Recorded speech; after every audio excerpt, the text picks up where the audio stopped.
I'd like to tell you about the strangest secret in the world. Some years ago, the late Nobel Prize-winning Dr. Albert Schweitzer was being interviewed in London, and a reporter asked him, "Doctor, what's wrong with men today?" And the great doctor was silent a moment, and then he said, "Men simply don't think." It's about this that I want to talk with you. We live today in a golden age. This is an era that man has looked forward to, dreamed of, and worked toward for thousands of years. But since it's here, we pretty well take it for granted. We in America are particularly fortunate to live in the richest land that ever existed on the face of the earth, a land of abundant opportunity for everyone. But do you know what happens? Well, let's take 100 men who start even at the age of 25. Do you have any idea what will happen to those men by the time they're 65? These 100 men who all start even at the age of 25 believe they're going to be successful. If you ask any one of these men if he wanted to be a success, he'd tell you he did. And you'd notice that he was eager toward life, that there was a certain sparkle to his eye, an erectness to his carriage, and life seemed like a pretty interesting adventure to him. But by the time they're 65, 1 will be rich. 4 will be financially independent. 5 will still be working. 54 will be broke. Now think a moment. Out of the 100, only 5 make the grade. Now why do so many fail? What has happened to the sparkle that was there when they were 25? What's become of the dreams, the hopes, the plans? And why is there such a large disparity between what these men intended to do and what they actually accomplished? When we say about 5% achieve success, we have to define success. And here's the best definition I've ever been able to find. Success is the progressive realization of a worthy ideal. If a man is working toward a predetermined goal and knows where he's going, that man is a success. If he's not doing that, he's a failure. Success is the progressive realization of a worthy ideal. Rollo May, the distinguished psychiatrist, wrote a wonderful book called Man's Search for Himself. And in this book he says, the opposite of courage in our society is not cowardice. It is conformity. And there you have the trouble today. It's conformity, people acting like everyone else without knowing why, without knowing where they're going. Now think of it. In America right now, there are over 18 million people 65 years of age and older. And most of them are broke. They're dependent on someone else for life's necessities. Now, we learn to read by the time we're 7. We learn to make a living by the time we're 25. Usually by that time, we're not only making a living, we're supporting a family. And yet by the time we're 65, we haven't learned how to become financially independent in the richest land that has ever been known. Why? We conform. And the trouble is that we're acting like the wrong percentage group, the 95 who don't succeed. Now, why do these people conform? Well, they really don't know. These people believe that their lives are shaped by circumstances, by things that happen to them, by exterior forces. They're outer-directed people. A survey was made one time that covered a lot of men, working men, and these men were asked, "Why do you work? Why do you get up in the morning?" 19 out of 20 had no idea. If you ask them, they'll say, well, everyone goes to work in the morning, and that's the reason they do it, because everyone else is doing it. Now let's get back to our definition of success. Who succeeds? The only person who succeeds is the person who is progressively realizing a worthy ideal. He's the person who says, I'm going to become this, and then begins to work toward that goal. I'll tell you who the successful people are. A success is the school teacher who's teaching school because that's what he or she wants to do. The success is the woman who's a wife and mother because she wanted to become a wife and mother and is doing a good job of it. The success is the man who runs the corner gas station because that was his dream. That's what he wanted to do. The success is the successful salesman who wants to become a top-notch salesman and grow and build with his organization. A success is anyone who is doing deliberately a predetermined job because that's what he decided to do deliberately. But only 1 out of 20 does that. That's why today there isn't really any competition unless we make it for ourselves. Instead of competing, all we have to do is create. You know, for 20 years, I looked for the key which would determine what would happen to a human being. Was there a key I wanted to know which would make the future a promise that we could foretell to a large extent? Was there a key that would guarantee a person's becoming successful if he only knew about it and knew how to use it? Well, there is such a key, and I've found it. Have you ever wondered why so many men work so hard and honestly without ever achieving anything in particular, and others don't seem to work hard and yet seem to get everything? They seem to have the magic touch. You've heard them say that about someone. Everything he touches turns to gold. And have you ever noticed that a man who becomes successful tends to continue to become successful? And on the other hand, have you noticed how a man who's a failure tends to continue to fail? Well, it's because of goals. Some of us have goals, some don't. People with goals succeed because they know where they're going. It's that simple. Think of a ship leaving a harbor, and think of it with the complete voyage mapped out and planned. The captain and crew know exactly where it's going and how long it'll take. It has a definite goal. Now, 9,999 times out of 10,000, it will get to where it started out to get. Now, let's take another ship, just like the first, only let's not put a crew on it or a captain at the helm. Let's give it no aiming point, no goal, no destination. We just start the engines and let it go. I think you'll agree with me that if it gets out of the harbor at all, it will either sink or wind up on some deserted beach, a derelict. It can't go anyplace because it has no destination and no guidance, and it's the same with a human being. Take the salesman, for example. There's no other person in the world today with the future of a good salesman. Selling is the world's highest paid profession, if we're good at it, and if we know where we're going. Every company needs top-notch salesmen, and they reward those men. The sky's the limit for them. But how many can you find? Someone once said the human race is fixed, not to prevent the strong from winning, but to prevent the weak from losing. The American economy today can be likened to a convoy in time of war. The entire economy is slowed down to protect its weakest link, just as the convoy had to go at the speed that would permit its slowest vessel to remain in formation. That's why it's so easy to make a living today. It takes no particular brains or talent to make a living and support a family today. So we have a plateau of so-called security, if that's what a person's looking for. But we do have to decide how high above this plateau we want to aim. Now let's get back to the strangest secret in the world, the story that I wanted to tell you today. Why do men with goals succeed in life and men without them fail? Well, let me tell you something which, if you really understand it, will alter your life immediately. If you understand completely what I'm going to tell you from this moment on, your life will never be the same again. You will suddenly find that good luck just seems to be attracted to you. The things you want just seem to fall in line, and from now on you won't have the problems, the worries, the gnawing lump of anxiety that perhaps you've experienced before. Doubt, fear, well, they'll be things of the past. Here's the key to success and the key to failure. We become what we think about. Now let me say that again. We become what we think about. Throughout all history, the great wise men and teachers, philosophers and prophets have disagreed with one another on many different things. It's only on this one point that they are in complete and unanimous agreement. Listen to what Marcus Aurelius, the great Roman emperor, said. A man's life is what his thoughts make of it. Disraeli said this. Everything comes if a man will only wait. I've brought myself by long meditation to the conviction that a human being with a settled purpose must accomplish it, and that nothing can resist a will that will stake even existence for its fulfillment. Ralph Waldo Emerson said this, a man is what he thinks about all day long. William James said, the greatest discovery of my generation is that human beings can alter their lives by altering their attitudes of mind. And he also said, we need only in cold blood act as if the thing in question were real, and it will become infallibly real by growing into such a connection with our life that it will become real. It will become so knit with habit and emotion that our interest in it will be those which characterize belief.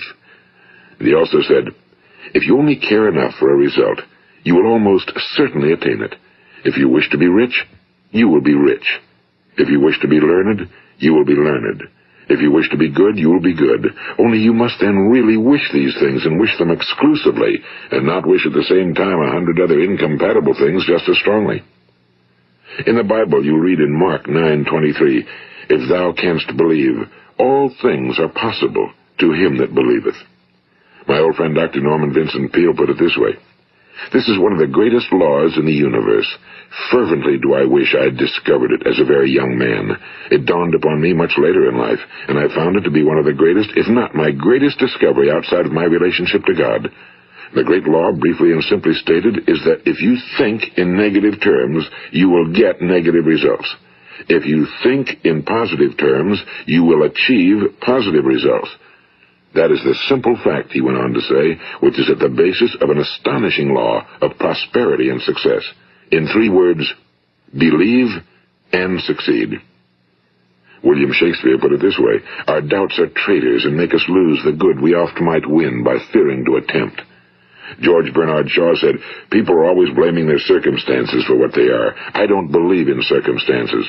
The people who get on in this world are the people who get up and look for the circumstances they want, and if they can't find them, make them. Well, it's pretty apparent, isn't it? And every person who discovered this for a while believed that he was the first one to work it out. We become what we think about. Now, it stands to reason that a person who's thinking about a concrete and worthwhile goal is going to reach it, because that's what he's thinking about, and we become what we think about. Conversely, the man who has no goal, who doesn't know where he's going, and whose thoughts must therefore be thoughts of confusion and anxiety and fear and worry, becomes what he thinks about. His life becomes one of frustration and fear and anxiety and worry. And if he thinks about nothing, he becomes nothing.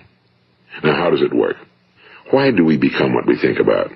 Well, I'll tell you how it works as far as we know. Now, to do this, I want to tell you about a situation that parallels the human mind.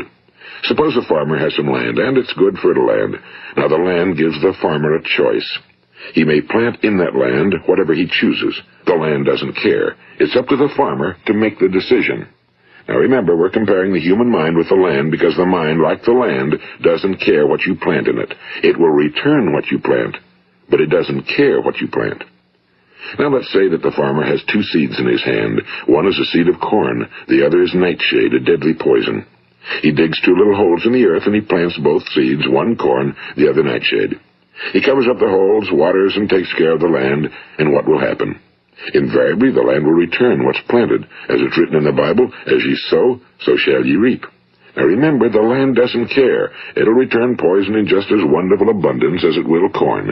So up come the 2 plants, one corn, one poison. Now, the human mind is far more fertile, far more incredible and mysterious than the land, but it works the same way. It doesn't care what we plant. Success, failure. A concrete, worthwhile goal, or confusion. Misunderstanding, fear, anxiety, and so on. But what we plant, it must return to us. You see, the human mind is the last great unexplored continent on Earth. It contains riches beyond our wildest dreams. It will return anything we want to plant.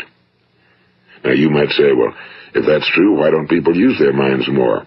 Well, I think they've figured out an answer to that one, too. Our mind comes as standard equipment at birth. It's free, and things that are given to us for nothing we place little value on. Things that we pay money for, we value. The paradox is that exactly the reverse is true. Everything that's really worthwhile in life came to us free.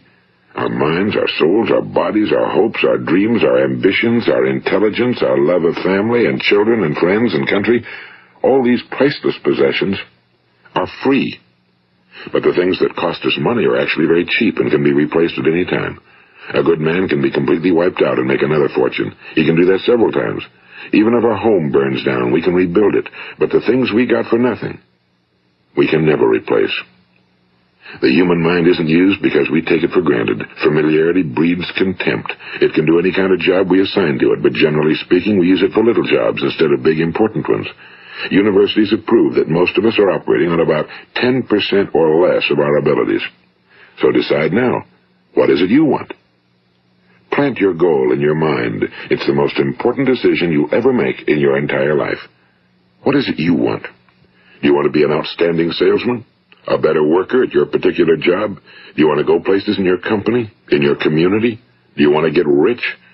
All you've got to do is plant that seed in your mind, care for it, work steadily toward your goal, and it will become a reality. It not only will, there's no way that it cannot.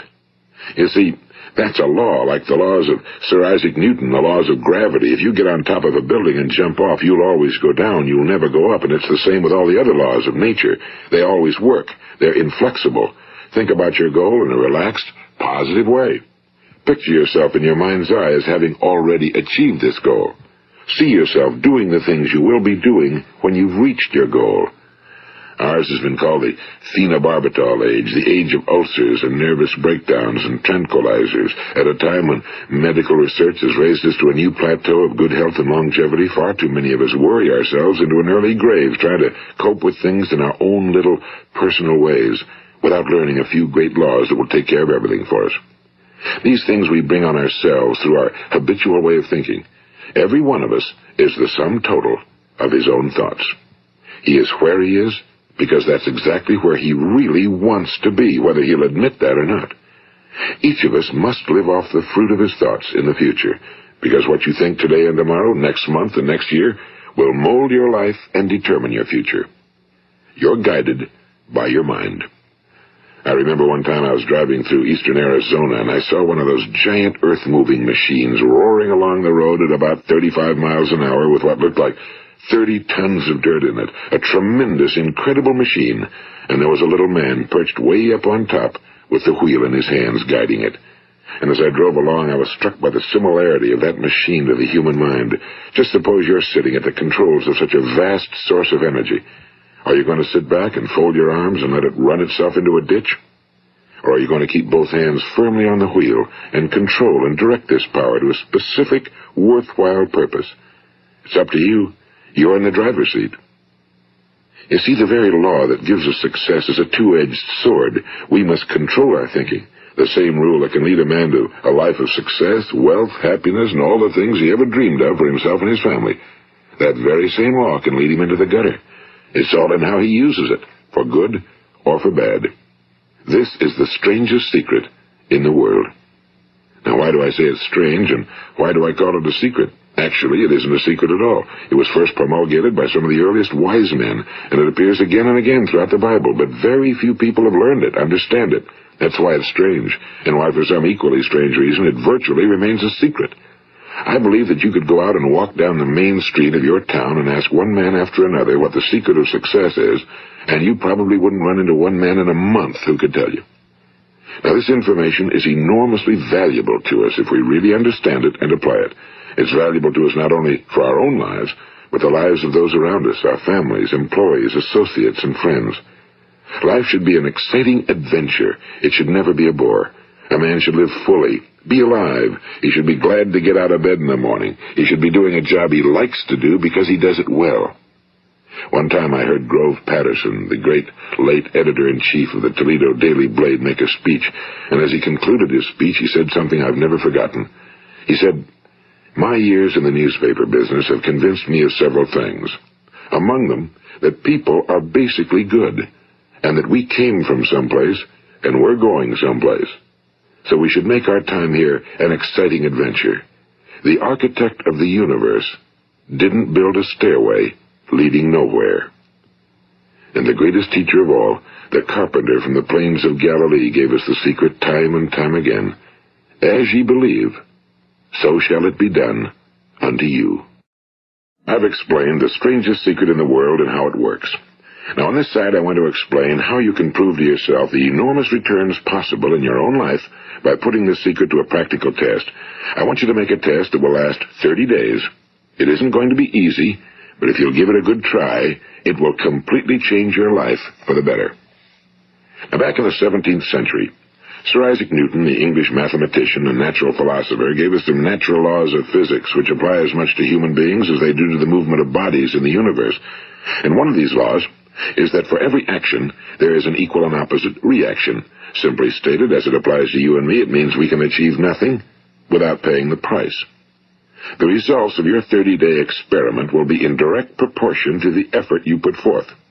To be a doctor, you must pay the price of long years of difficult study. To be successful in selling, and remember that each of us succeeds to the extent of his ability to sell.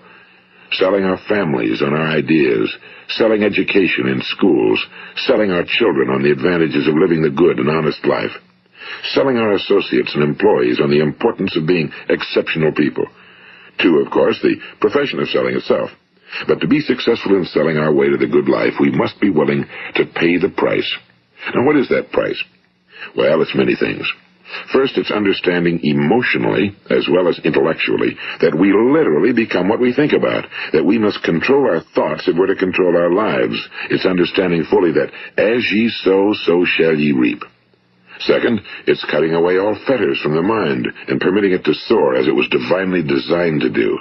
It's the realization that your limitations are self-imposed and that the opportunities for you today are enormous beyond belief.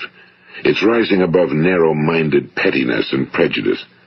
And third, it's using all your courage to force yourself to think positively on your own problem, to set a definite and clearly defined goal for yourself, to let your marvelous mind think about your goal from all possible angles, to let your imagination speculate freely upon many different possible solutions, to refuse to believe that there are any circumstances sufficiently strong to defeat you in the accomplishment of your purpose, to act promptly and decisively when your course is clear, and to keep constantly aware of the fact that you are, at this moment, standing in the middle of your own acres of diamonds, as Russell Conwell used to point out. And fourth, save at least 10% of every dollar you earn. It's also remembering that no matter what your present job, it has enormous possibilities, if you're willing to pay the price. Now let's just go over the important points in the price each of us must pay to achieve the wonderful life that can be ours. It is, of course, worth any price. 1. You will become what you think about. 2. Remember the word imagination and let your mind begin to soar. 3. Courage. Concentrate on your goal every day. 4. Save 10% of what you earn. And 5. Action. Ideas are worthless unless we act on them. Now, I'll try to outline the 30-day test I want you to make. Keep in mind that you have nothing to lose by making this test and everything you could possibly want to gain. There are two things that may be said of everyone. Each of us wants something, and each of us is afraid of something. I want you to write on a card what it is you want more than anything else. It may be more money. Perhaps you'd like to double your income or make a specific amount of money. It may be a beautiful home. It may be success at your job. It may be a particular position in life. It could be a more harmonious family. Each of us wants something. Now write down on your card specifically what it is you want. Make sure it's a single goal and clearly defined. You needn't show it to anyone, but carry it with you so that you can look at it several times a day. Think about it in a cheerful, relaxed, positive way each morning when you get up, and immediately you have something to work for, something to get out of bed for, something to live for. Look at it every chance you get during the day and just before going to bed at night. And as you look at it, remember that you must become what you think about, and since you're thinking about your goal, you realize that soon it will be yours. In fact, it's yours really the moment you write it down and begin to think about it. Look at the abundance all around you as you go about your daily business. You have as much right to this abundance as any other living creature. It's yours for the asking. Now we come to the difficult part. Difficult because it means the formation of what is probably a brand new habit, and new habits are not easily formed. Once formed, however, it will follow you for the rest of your life. Stop thinking about what it is you fear. Each time a fearful or negative thought comes into your consciousness, replace it with a mental picture of your positive and worthwhile goal. And there will come times when you'll feel like giving up. It's easier for a human being to think negatively than positively. That's why only 5% are successful. You must begin now to place yourself in that group. For 30 days, you must take control of your mind. It will think about only what you permit it to think about. Each day for this 30-day test, do more than you have to do. In addition to maintaining a cheerful, positive outlook, give of yourself more than you've ever done before. Do this knowing that your returns in life must be in direct proportion to what you give. The moment you decide on a goal to work toward, you're immediately a successful person. You are then in that rare and successful category of people who know where they're going. Out of every 100 people, you belong to the top 5. Don't concern yourself too much with how you're going to achieve your goal. Leave that completely to a power greater than yourself. All you have to do is know where you're going. The answers will come to you of their own accord and at the right time. Remember these words from the Sermon on the Mount, and remember them well. Keep them constantly before you this month of your test. Ask, and it shall be given you. Seek, and ye shall find. Knock, and it shall be opened unto you. For every one that asketh receiveth, and he that seeketh findeth, and to him that knocketh it shall be opened. It's as marvelous and as simple as that. In fact, it's so simple that in our seemingly complicated world, it's difficult for an adult to understand that all he needs is a purpose and faith. For 30 days, Do your very best. If you're a salesman, go at it as you've never done before, not in a hectic fashion, but with the calm, cheerful assurance that time well spent will give you the abundance in return you deserve and want. If you're a homemaker, devote your 30-day test to completely giving of yourself without thinking about receiving anything in return, and you'll be amazed at the difference it makes in your life. No matter what your job, do it as you've never done it before for 30 days. And if you've kept your goal before you every day, you'll wonder and marvel at this new life you've found. Dorothea Brand, the outstanding editor and writer, discovered it for herself and tells about it in her fine book, Wake Up and Live. Her entire philosophy is reduced to the words, act as though it were impossible to fail. She made her own test with sincerity and faith, and her entire life was changed to one of overwhelming success. Now, you make your test for 30 full days. Don't start your test until you've made up your mind to stick with it. You see, by being persistent, you're demonstrating faith. Persistence is simply another word for faith. If you didn't have faith, you'd never persist. If you should fail during your first 30 days, by that I mean suddenly find yourself overwhelmed by negative thoughts, you've got to start over again from that point and go 30 more days. Gradually, your new habit will form until you find yourself one of that wonderful minority to whom virtually nothing is impossible. And don't forget the card. It's vitally important as you begin this new way of living. On one side of the card, write your goal, whatever it may be. On the other side, write the words we've quoted from the Sermon on the Mount. Ask, and it shall be given you. Seek, and ye shall find. Knock, and it shall be opened unto you. Nothing great was ever accomplished without inspiration. See that during these crucial first 30 days, your own inspiration is kept at a peak. And above all, don't worry. Worry brings fear, and fear is crippling. The only thing that can cause you to worry during your test is trying to do it all yourself. Know that all you have to do is hold your goal before you. Everything else will take care of itself. Remember also to keep calm and cheerful. Don't let petty things annoy you and get you off course. Now, since making this test is difficult, some will say, why should I bother? Well, look at the alternative. No one wants to be a failure. No one really wants to be a mediocre individual. No one wants a life constantly filled with worry and fear and frustration. Therefore, remember that you must reap that which you sow. If you sow negative thoughts, your life will be filled with negative things. If you sow positive thoughts, your life will be cheerful, successful, and positive. Now, gradually, you will have a tendency to forget what you've heard on this recording. Play it often. Keep reminding yourself of what you must do to form this new habit. Gather your whole family around at regular intervals and listen to what's been said here. You know, most men will tell you that they want to make money without understanding the law. The only people who make money work in a mint.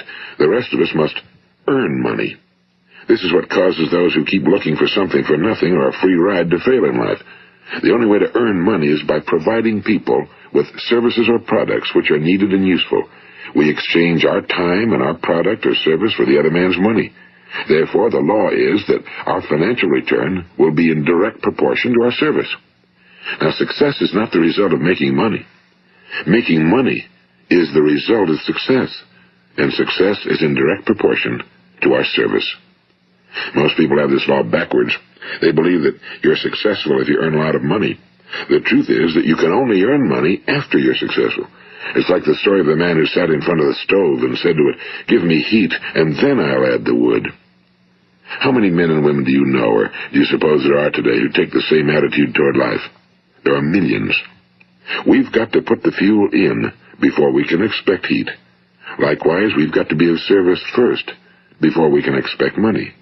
Don't concern yourself with the money. Be of service, build, work, dream, create. Do this, and you'll find there's no limit to the prosperity and abundance that will come to you. Prosperity, you know, is founded upon a law of mutual exchange. Any person who contributes to prosperity must prosper in turn himself. Sometimes the return will not come from those you serve, but it must come to you from someplace, because that's the law. For every action, there is an equal and opposite reaction. As you go daily through your 30-day test period, remember that your success will always be measured by the quality and quantity of service you render, and money is a yardstick for measuring this service.